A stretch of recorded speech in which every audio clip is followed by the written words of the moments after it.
नमस्कार दर्शक बंधु विज्ञान क्लासरूम रे आज आम जातीय महिला दिवस उपर 10 धाड़ीर गोटे सरल भाषा रचनाटे लिखा। तो चलतु आरंभ करवा। प्रतिवर्ष फेब्रुआरी मास 13 तारिख को भारत में जातीय महिला दिवस भाव पालन कराए। यह दिवसटी प्रसिद्ध स्वाधीनता संग्रामी और कवयित्री सरोजिनी नायडू जन्मदिन अटे।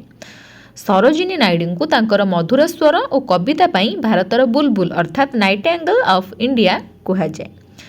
देशर विकास रे महिला मानक अवदान को सम्मान जणाइबा एही दिवसर मुख्य लक्ष्य।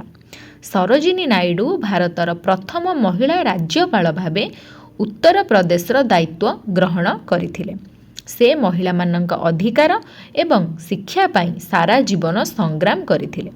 एही दिन स्कूल और कॉलेज मानकरे महिला सशक्तिकरण उपरे विभिन्न प्रतियोगिता अनुष्ठित हुए।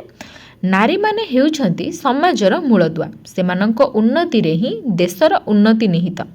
एही दिवस आमको महिला मानंकु सम्मान और सुरक्षा देबा पई शिक्षा देई थाए।